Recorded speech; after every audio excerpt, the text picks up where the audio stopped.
This is the moment detectives uncover a disturbing secret that a mother and father had successfully kept hidden. Yeah.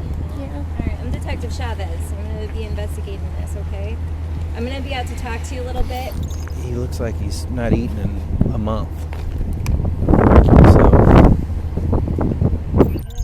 He was in his room. I don't let him take food to his room for reasons like that. I don't let him or Bentley take shit to their room.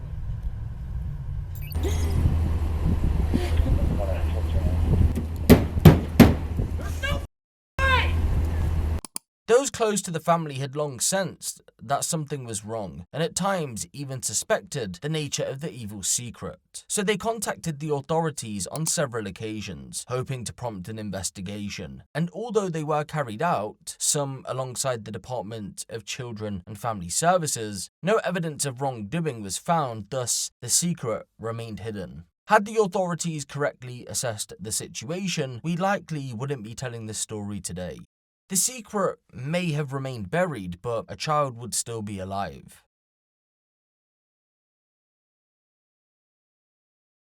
It's December 7th, 2013 in Peoria, Illinois, and a baby boy, Nathan, is born. His parents, Stephanie Jones and Brandon Walker, are overjoyed. However, there's a problem. Sadly, Nathan has traces of narcotics in his system, so he and his older brother are placed into DCFS care just hours later. This isn't the couple's first rodeo with the DCFS. Stephanie's been dealing with them since 2007, when at just 3 months old, her first child, Nigel, who's fathered by a different man, suddenly passes away. The cause of death is ruled as SIDS, Sudden Infant Death Syndrome, and is ruled natural. More on this later. A few years pass and Stephanie meets Brandon Walker. They have a child, Bentley. He's born premature. Due to previous concerns about Nigel's death and suspicion that the pair, quote, may be living with individuals who were found unfit, the DCFS are granted custody of Bentley after he's born. Less than 2 years later, however, the court returns him back to the care of his parents. This continues until December 7th, 2013. That's when Nathan Jones is found with narcotics in his system. And the DCFS not only take Nathan, but Bentley as well. So, as you can see from the minute these children are born, they're facing a potential death sentence, with parents who clearly don't care. At the bare minimum, they're born into a life of neglect. There is some light at the end of the tunnel though. Laura Walker, the boy's grandmother, Brandon's mother, she fights tooth and nail to obtain custody of them, and in 2017 she's granted legal guardianship by a Tazewell County Court judge. I haven't seen Nathan in a long time, but when he was little, he was very happy, very loving, loved to be around people. Laura takes on the role as a mother. She cooks, cleans, and sends them to school. They enjoy living with her. She even allows them to visit their parents every now and then. Although what should be noted is that on 2 occasions, Laura contacts DCFS to let them know that Nathan has been physically assaulted by Stephanie. In July of 2021, Laura gets a call from family in Florida. It's about her mother. She's sick. Laura asks the boys if they want to come along, but Bentley refuses as Laura plans to drive there rather than fly, and Nathan prefers to stay close to his older brother. So she decides to leave them with Stephanie and Brandon. She tells them she'll be back in a few weeks, but when she returns, things take an unexpected turn. Stephanie and Brandon refuse to return the boys. When I came back, I asked them to bring them home, but they wouldn't answer their phones or texts, nothing. Finally, I went to their house as Nathan was supposed to start school. I had all his supplies ready, but they wouldn't give him up. Stephanie threatened me, she yelled at me, she threatened to kill me. Desperate, Laura reaches out to the Peoria Police Department for assistance. According to them, when officers arrive at the scene, Laura seems overwhelmed and frustrated, stating she's ready to go to court and have the boys placed in foster care. Laura, on the other hand, insists that when they arrive, they speak with the boys, who go on to say that they want to stay with their parents. I told them they're 8 and 12. They don't get a vote. There were 4 officers there, none of them would help me. Whatever the case, Laura leaves and contacts the DCFS to not only see what her options are, but to also file a complaint. She tells the agency the home isn't suitable for children to live in. The complaint is noted, an investigation is opened, but ultimately the children aren't returned to her. 2 days later, an investigator visits the home, but no one answers the door. They also visit Brandon's car repair and tow business, but again find no one. Concerned, Laura contacts the Washington Police Department, that's the agency responsible for her hometown, to file a missing persons report. It's unclear how they do, but the Washington Police Department make contact with Brandon. He tells them he's in Chicago and is due to return in a couple of days. Surprise, surprise, he doesn't. Over the next few days, both the DCFS and the Washington Police Department repeatedly reach out to Brandon, pressing him for details about his return, but he avoids giving a clear answer. Then, on August 24th, 2021, Brandon informs the DCFS that he's out of the state and has no intention of returning or handing the boys over to them. What happens next remains unclear, but by November 3rd, the case is officially closed. That isn't where the DCFS's involvement ends, though.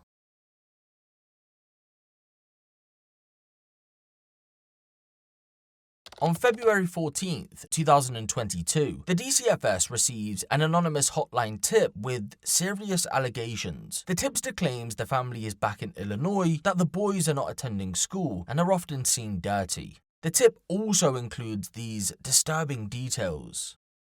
Bentley, barely a teen, went to work with his father every day, which, if under coercion, is classified as child labor trafficking. Navin's eyes are black and blue, and was punished for getting up in the middle of the night and eating chicken that Stephanie had cooked for the dogs.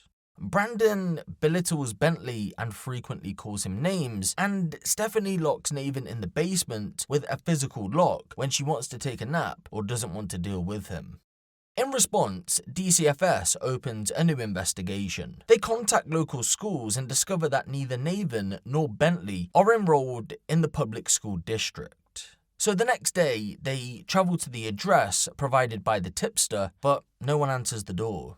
Surprisingly, Brandon reaches out to the DCFS later on that same day and denies any mistreatment of the boys. He claims they can't attend school because his mother, Laura, has legal guardianship, and states that he brings Bentley to work because he enjoys it and it gives him something to do during the day while not at school. A home visit is scheduled for February 18th, but once again on that occasion, no one answers the door.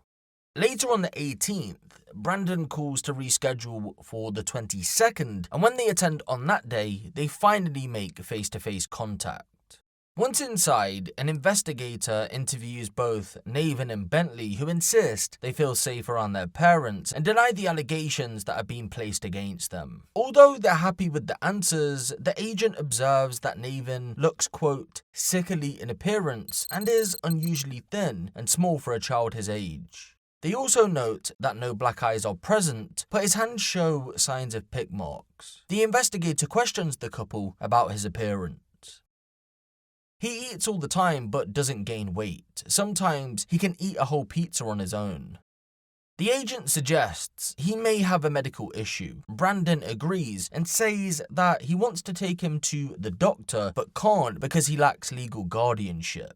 In response, the agent tells them they'll do all they can to help secure one. The meeting concludes on a positive note, with the home documented as a safe environment where both Navin and Bentley seem content. The process of obtaining Laura's consent for short-term guardianship then begins, to which she ultimately agrees. However, before the paperwork is finalized, something truly horrific happens. What's the address you need the ambulance at?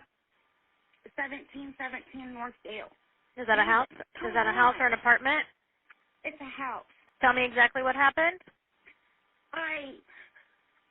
My son, since I got him from his grandmother's after she threw him out, he's been doing a lot of really weird things, like drinking his own urine.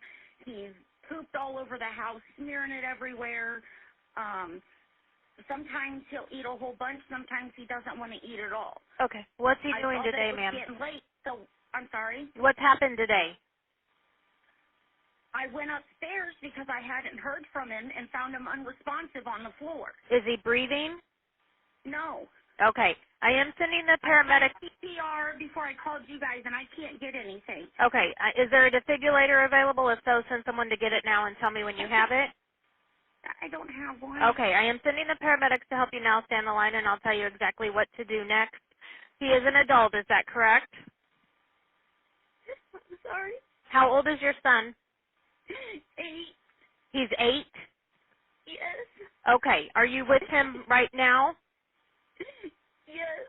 Okay, I'm going to help you. I know you said you've tried CPR, but we're going to go through this, okay? Tell me when you're ready. What's your name? Ma'am, what's your name?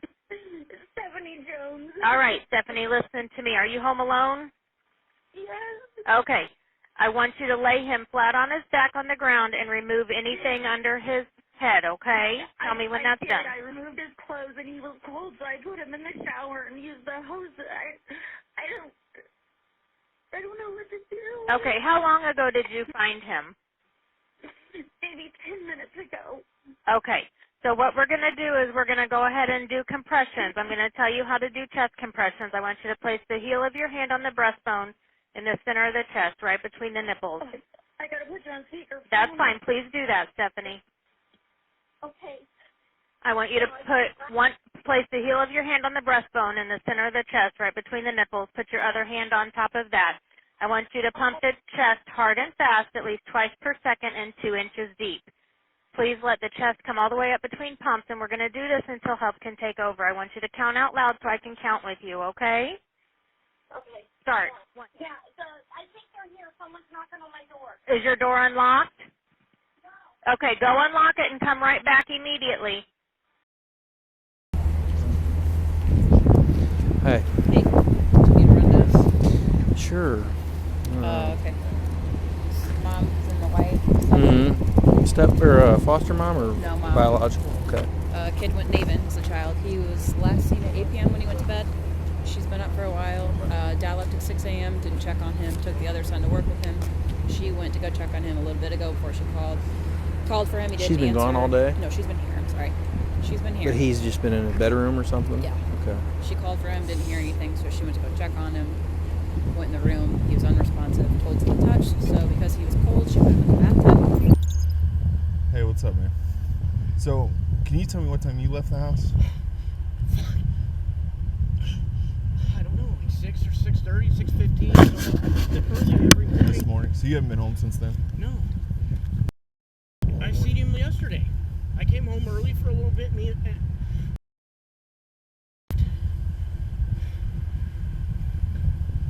I came back, and they were, everybody was already asleep. So I work so much, I'm not here much. So you were last at the house at 6:15 this morning? Yeah. And then you just slept here all night? Yeah, but I don't wake the kids up normally. Ma'am, I'm sorry to have to tell you, but through all our efforts, there's nothing that we can do further.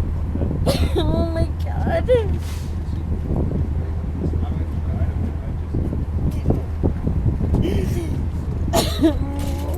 you guys have time? Just call him now.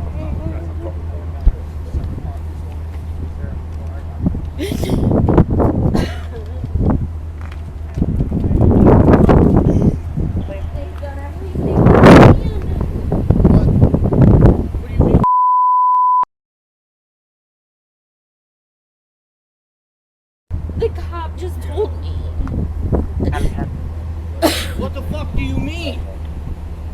They cannot resuscitate him. That's what the fuck I mean.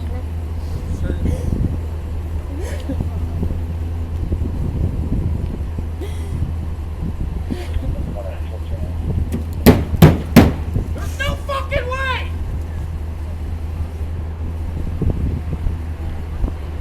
There's no fucking way!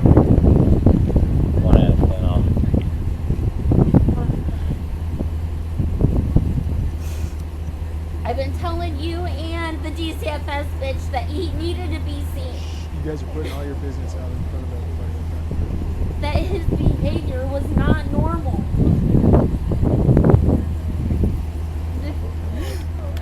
Hey, ma'am. Just make sure it was 8:15 last night. No, what do you mean?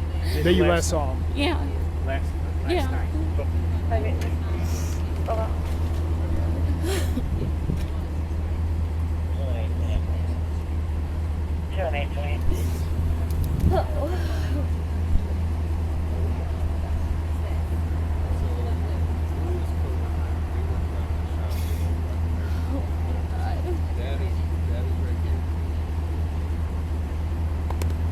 Nine seven eight. 978. Yeah, that's 623 East Glen. On a parking plan.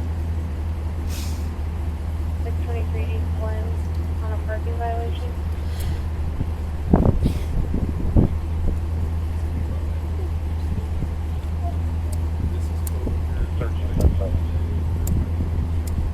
Got on third now.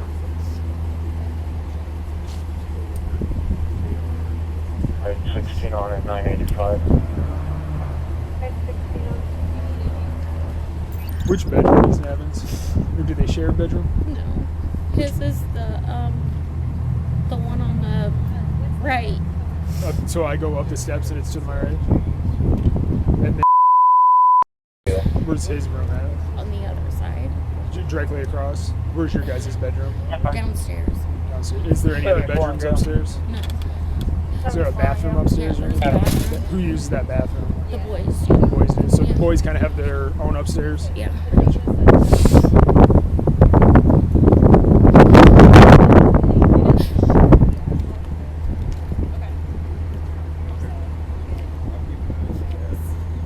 Are you Stephanie? Yeah. Alright, I'm Detective Chavez. I'm going to be investigating this, okay? I'm going to be out to talk to you a little bit, but chances are what we're going to do is we're going to go down to the police station and that way we can talk about what happened, okay? Alright. And said, hey, I want to go with you. I said, okay.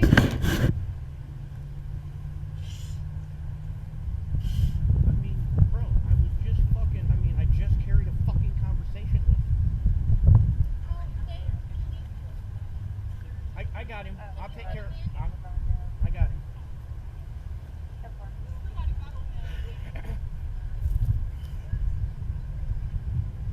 That's what they said. That's what they said. I don't fucking. He's blue as shit, bro. Yeah, it's his name. I don't know. He was in his room. I don't let him take food to his room for reasons like that. I don't let him or Bentley take shit to their room. Yeah, we're gonna have to. We're gonna have people transported, and we're also gonna have to hold this house.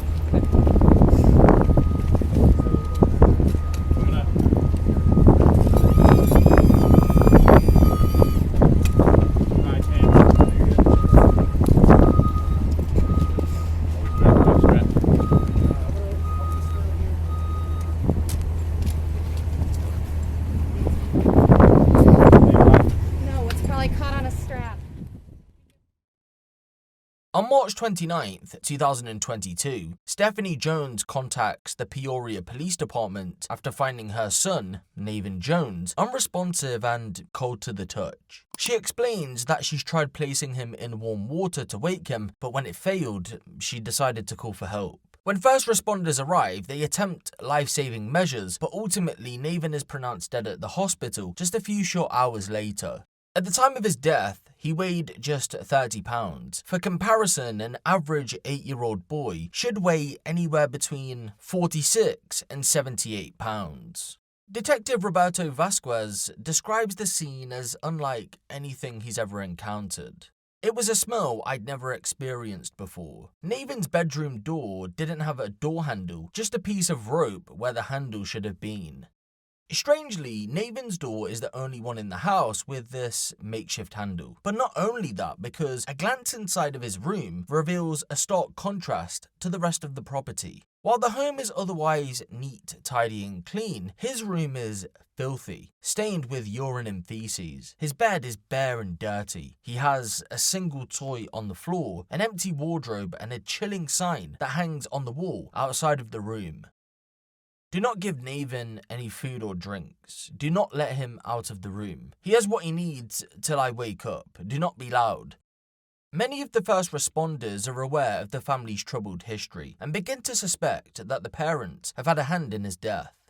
Yet, as the body cam footage shows, they act as though they have no idea what has happened. When the cause of death is revealed, that Nathan died from cardiac arrest as the result of malnutrition and physical abuse, both Stephanie and Brandon are arrested as part of the investigation. And it's from here that their disturbing secret is finally out in the open. Today, my office obtained first-degree murder indictments for Brandon Walker and Stephanie Jones, the parents of 8-year-old Nathan Jones. In those indictments, we alleged brutal and heinous behavior in the death of Nathan that make each of them eligible for a life sentence. As you are probably aware, pursuant to earlier court records, police were contacted March 29th regarding an 8-year-old not breathing. When police arrived, they found Nathan unresponsive, emaciated, with sunken eyes. He weighed just 30 pounds. At the hospital, doctors later found ligature marks on both wrists. During the investigation, police observed the defendant's house to be well furnished, except for Nathan's room. Inside Nathan's bedroom, they found one toy, one dresser, and one bed that had no sheets, no mattress, and a pillow that didn't even have a pillowcase on it. There was a padlock on his closet door, and inside that closet was a horrific odor of urine and feces. The door to Nathan's bedroom had no knob on it and had been tied shut with a string. There was a sign on the outside of his bedroom door that read, quote, "Do not give Nathan any food or drinks. Do not let him out of the room. He has what he needs till I wake up." We assume that note was for his older brother. My office's review of those facts, as well as the discovery of additional shocking conduct by the defendants, led to the addition of the brutal and heinous counts that we added today through the grand jury. As well, we have filed a motion to increase both of their bonds that will be heard on Thursday when they're formally arraigned on the new charges. The shocking conduct that I'm referring to includes text messages between the defendants where they discuss locking Nathan in his room, tying Nathan up in the basement, beating Nathan because he had urinated in his bedroom because he was unable to open the door to go to the bathroom. During the autopsy, it was discovered there were blunt force injuries on Nathan's face, body, arms, and legs of varying ages, showing chronic or ongoing physical abuse. Pursuant to records of the school year when he was in first grade, in the year 2020 and 2021, the staff then reported no problems with Nathan eating, using the bathroom, or of his behavior. In fact, he was very social and, quote, thriving. At that time, he was in the care of his grandmother. It was later that year in 2021 when the defendants took Nathan. With his parents, for the last 6 months of Nathan's life, he was tortured, beaten, starved, and imprisoned, all by the two people there to protect him. The defendants spent the last several weeks of Nathan's life doing nothing for him. And I plan on spending the next several of mine bringing him justice. As I stated earlier, Thursday, the defendants will be up in court next for their arraignment on the new counts. There are 6 counts of first-degree murder that were indicted today, as well as our motion to increase bond. What do you think about how the agencies acted? You had a DCFS caseworker say that he looked not well. I think the term was sickly. 6 weeks, 5 weeks prior to his death.